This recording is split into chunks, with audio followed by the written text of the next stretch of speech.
그 나무를 본즉 믿음직도 하고 보암직도 하고 지혜롭게 할 만큼 탐스럽기도 한 나무인지라. 여자가 그 열매를 따고 자기와 함께 있는 남편에게도 주매 그도 먹은지라. 이에 그들의 눈이 밝아져 자기들이 벗은 줄을 알고 모아가 나무 불렸고 치마로 삼았더라. 그들이 그날 바람이 불 때 동산에 거니시는 여호와 하나님의 소리를 듣고 아담과 그의 아내가 여호와 하나님의 낯을 피하여 동산 나무 사이에 숨은지라. 여호와 하나님이 아담을 부르시며 그에게 이르시되 네가 어디 있느냐. 이르되 내가 동산 나무에서 하나님의 소리를 듣고 내가 벗었으므로 두려워하여 숨었나이다. 이르시되 누가 너의 벗었음을 내게 알렸느냐. 내가 내게 먹지 말라 한 명한 그 나무 열매를 내가 먹었느냐. 아담이 이르되 하나님이 주셔서 나와 함께 있게 하신 그 여자 그가 그 나무 열매를 내게 주고 내가 먹었나이다. 여호와 하나님이 여자에게 이르시되 네가 어찌하여 이렇게 하였느냐. 여자가 이르되 뱀이 나를 끼었으므로 내가 먹었나이다. 여호와여 하나님이 내 뱀에게 이르시되 네가 이렇게 하였으니 네가 모든 가족과 들의 모든 짐승보다 더욱 저주를 받아 배로 다니고 살아있는 동안 흙을 먹을지니라. 내가 너로 여자와 원수가 되게 하고 내 후손도 여자의 후손과 원수가 되게 하리니 여자의 후손은 내 머리를 상하게 할 것이고 너는 그의 발꿈치를 상하게 할 것이니라.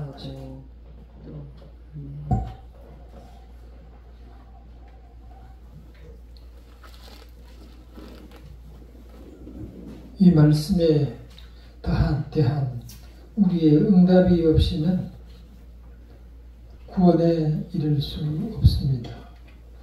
왜냐하면 내가 죄로 죽은 사람이 아니면 예수께서 나를 살리기 위해서 십자가를 질 일이 없었기 때문입니다.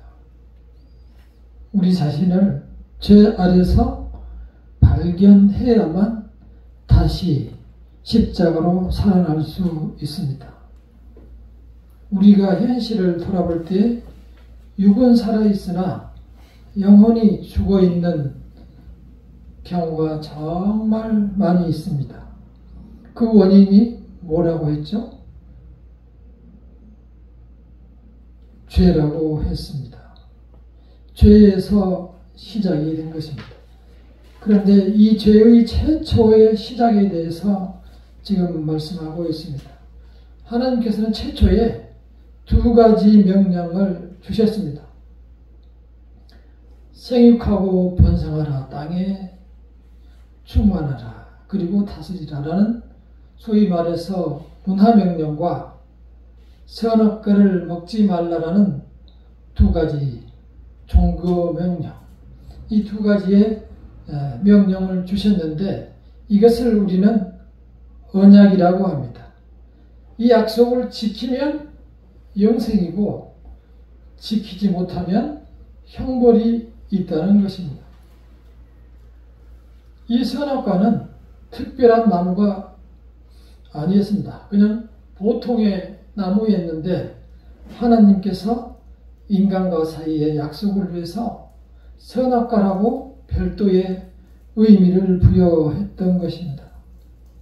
그래서 아담은 그 나무를 볼 때마다 저 나무를 만드신 이는 창조주이시고 나는 피조물이구나, 이러한 생각을 갖도록 하나님께서 하자는 것이었습니다. 그래서 하나님과 사람, 피조물 사이에 분명한 질서를 세우기를 원했다는 것입니다.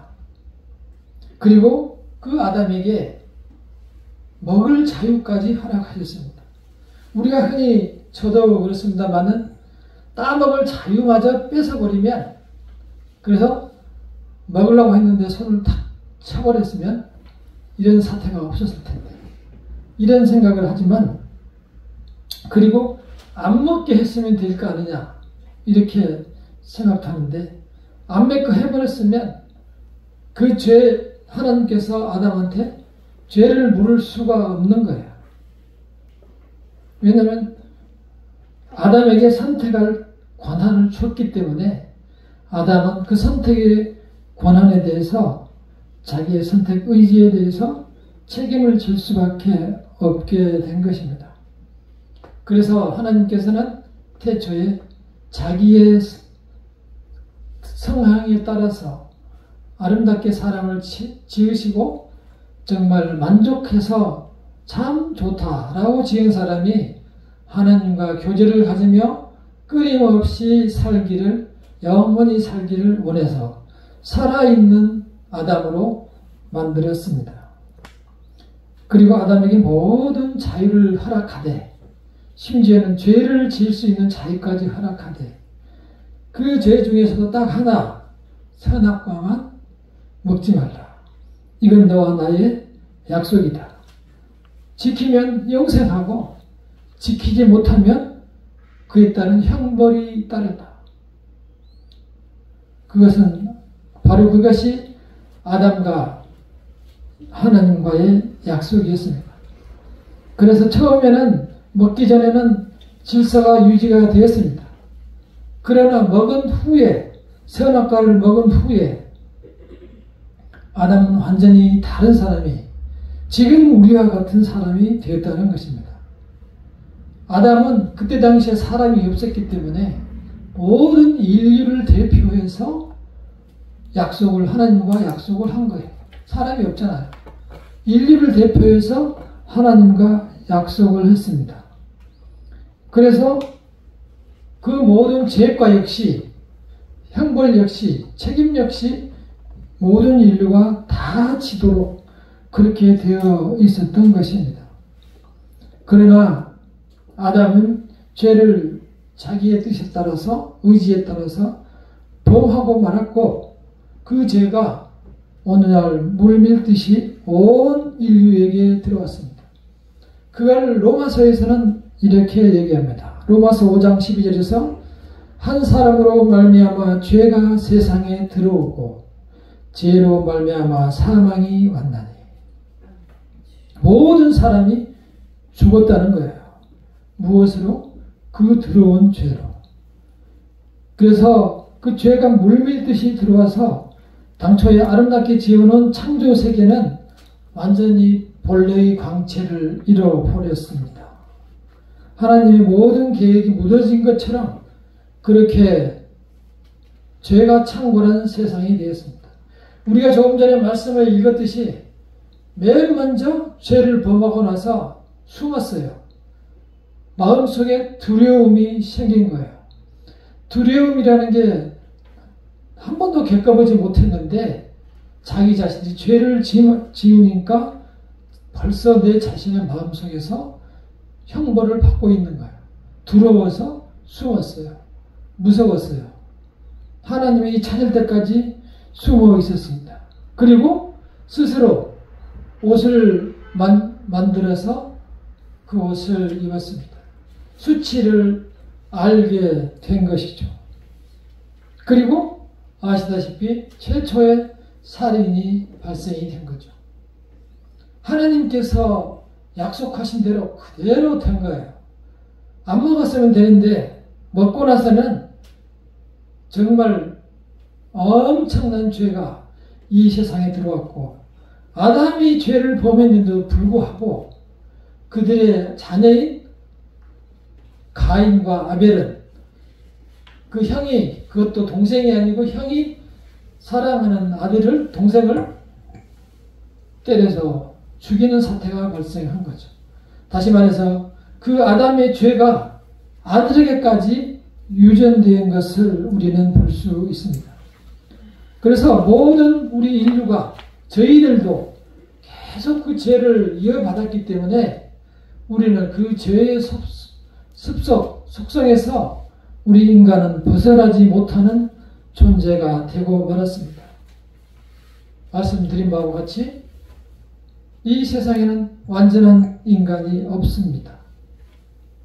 그래서 우리는 죄로 인한 그 고통들을 우리가 늘 겪으면서 이 세상을 살 수밖에 없게 된 것입니다. 뱀에게 내려진 그 고통처럼 평생을 너는 저주를 받아 기어다니다 살아난 것처럼, 그리고 우리 인간은 저주를 받아 평생 일을 해야, 이마에 땀을 흘려야 먹고 살도록 그러한 저주를 받은 것입니다. 그리고 이제 에덴 동산, 생명의 동산에서 쫓겨났습니다. 그리고 너는 흙이니 흙으로 돌아갈 것이니라. 냉혹한 육신의 처벌까지 받았습니다. 모든 것은 하나님께서 만드셨지만 우리와 약속에 대해서는 본인이 책임을 져야 했습니다. 죄의 결과, 그렇게 인간에게 나타난 죄의 결과를 보도록 하겠습니다. 먼저 하나님과 인간의 관계에서 그렇게 생명이 박탈되는 파괴된 관계가 나타났고, 두 번째는 사람들 사이의 관계에서, 맨 먼저 부부와의 관계에서 깨졌습니다. 창세기 3장 12절을 함께 읽어보겠습니다. 3장 12절 시작. 아담이 이르되 하나님이 주셔서 나와 함께 있게 하신 여자, 그가 그 나무 열매를 내게 주므로 내가 먹었나이다. 그러니까 자기가 먹었다고 얘기하지 않고 하나님한테 핑계를 돌리고 있습니다. 하나님께서 주신 그 여자가 나에게 먹게 했다. 이거는 그러면은 최초에 하와를 만들었을 때 하와를 보고 뭐라고 했어요? 사실은 너는 살 중에 살이요 뼈 중에 뼈다. 이렇게 해서 매우 칭찬을 했는데, 그게 만약에 하나님이 주셨다고 생각을 그때 당시 했으면 하나님께서 주신 여자가 이렇게 살 중에 살이요 뼈 중에 뼈예요, 이렇게 아름답습니다 했어야 되는데, 지금 죄를 짓고 나니까 죄의 핑계를 하나님이 주신 여자가 나에게 먹게 있다, 이렇게 책임을 전가하고 자기 자신은 빠져나가라고 합니다.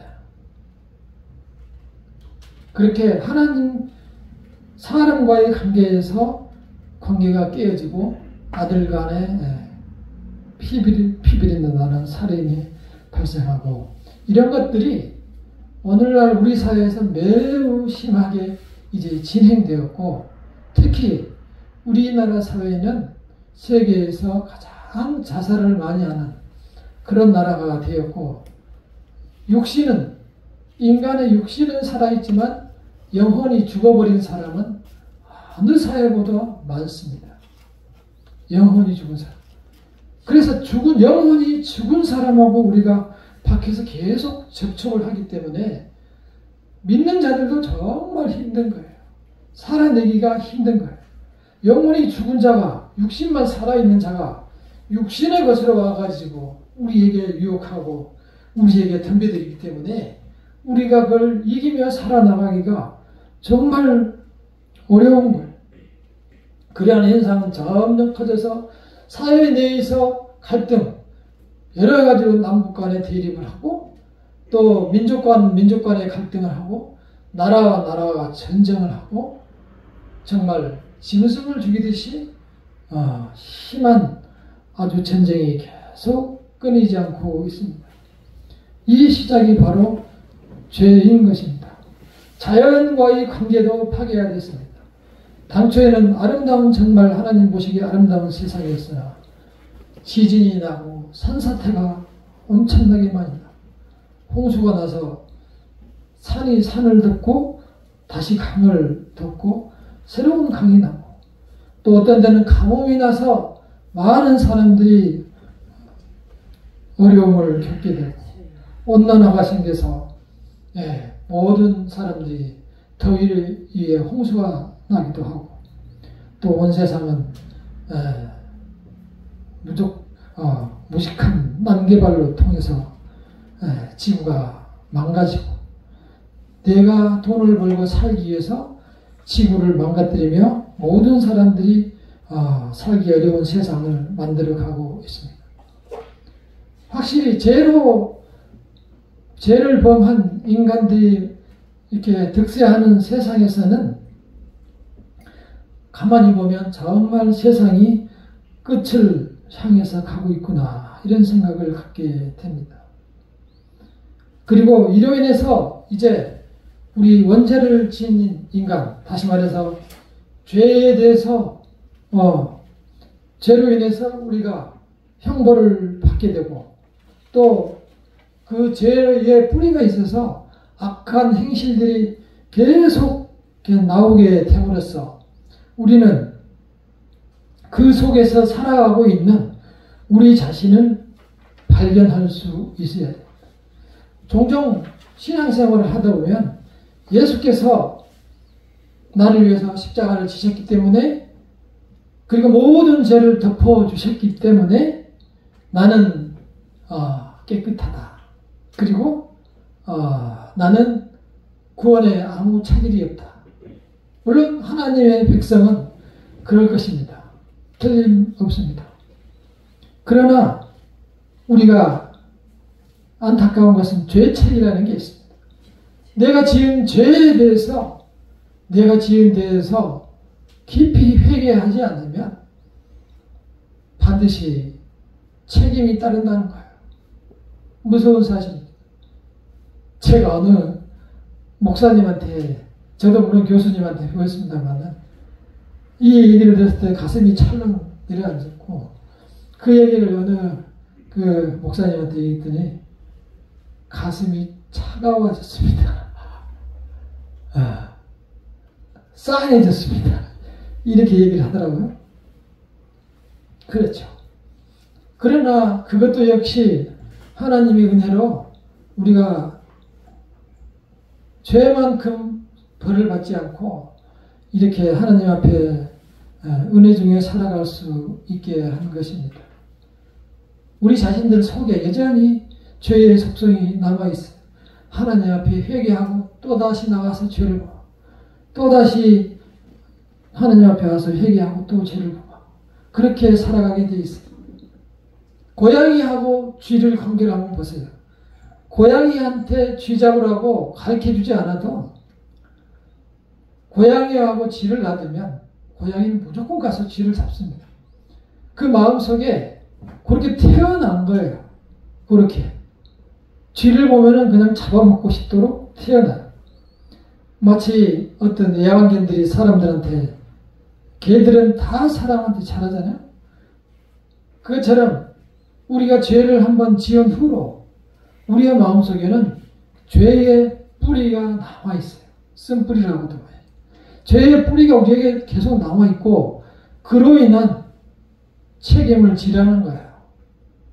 그러나 하나님의 은혜로 우리가 모든 죄를 다 감당하지 않고 하나님의 손에 의지해서 하루하루를 살아가고 있는 것입니다. 그래서 여전히 우리 속에 있는 내 자신의 부패한 마음과 속성과 세상 사람과 똑같은 그러한 타고난 원죄의 속성들을 우리 자신들은 발견할 수 있어야 됩니다. 그래서 우리 자신들이 하나님에 의지하지 않고는 살아갈 방법이 없어요. 우리 자신들을 돌아보면은 우리 힘으로는 도저히 하나님 앞에도 나갈 수 없을 뿐만 아니라 행복하게 살아갈 힘이 없다는 것을 수차례 발견하게 됩니다. 물론 사람들이 배우고 질서를 배우고 학교에서 공부를 함으로 조금씩은 나아질 것 같으나 완전히 변하지 않습니다. 왜냐? 보세요. 우리 사회를 보면은 공부를 훨씬 많이 한 사람들이 훨씬 더 사람을 크게 해칩니다. 그리고 훨씬 다른 사람들을 힘들게 하고 또 많은 죄를 범하는 것을 볼 수가 있습니다. 우리보다 공부를 훨씬 많이 한 사람들이 그러한 모습을 TV를 통해서 우리에게 보여줍니다. 우리가 깨닫지 못하기 때문에. 이 세상에 사는 사람들 중에 하나님께 죄를 범하지 않은 사람이 없고 제가 지금까지 이 나이 되도록 살면서 봐도 정말 깨끗한 사람은 단 한 사람도 보지 못했고 저도 여러 번 실망했습니다. 실망하면서 정말 많은 시간이 지나고 깨달은 것이 이 세상에는 온전한 사람이 없구나. 진리가 없구나. 어리석게도 그를 많은 시간이 지난 다음에 깨달았습니다. 오래전에 성경에 이렇게 쓰여 있음에도 우리는 그러한 사실을 발견하지 못했고 나의 그러한 타고난 죄성을 깨닫지 못했습니다. 중요한 것은 우리 자신들이 그런 내가 이렇게 절망적인 상황에 있다는 사실을 우리 자신들이 깨달아야 합니다.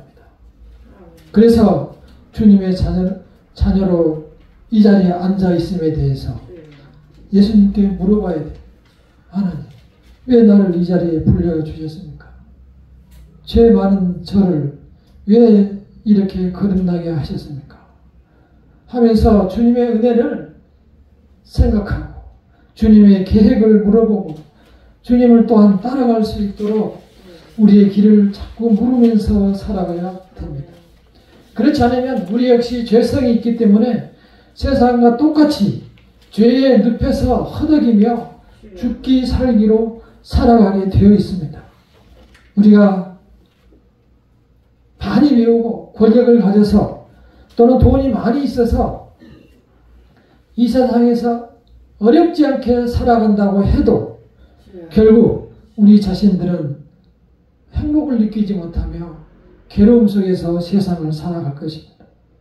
많은 사람들이 겉으로 행복하다, 부유한 사람, 가진 사람, 영광을 받은 사람들이 얘기해도 모두 우리와 똑같습니다. 그리고 그 사람들의 결국은 우리보다 훨씬 비참함 속에서 최후를 맞게 되는 것입니다. 우리는 우리 자신의 주소를 정확하게 알아야 해요. 로마서 1장 12절에 썩어지지 아니하는 하나님의 영광을 썩어질 사람과 금수와 보가지 형상의 우상으로 바꾸었느니라. 사람들은 하나님을 너무 쉽고 수월하게 그리고 너무 가볍게 생각하는 경향이 있습니다. 그래서 내 자신의 믿음을 지켜내지 못합니다. 우리 자신의 의지로 내 자신의 신앙을 절대 지키지 못합니다. 우리가 신앙생활 하면서 믿는 사람들 많이 보셨죠. 믿는 사람을 많이 보셨는데 자기 자신이 하나님을 사랑한다고 고백을 하면서도 내 자신의 신앙을 못 지켜요. 절대 못 지켜요. 눈에 다 보이잖아요. 우리 자신들은 거의 대부분의 신앙인들도 하나님과의 관계에서 거래 관계를 갖는 경우가 정말 많아요. 내가 이만큼 하니까 하나님께서 나에게 이만큼 해 주시겠지. 그런 것과 하나님은 전혀 관계가 없습니다.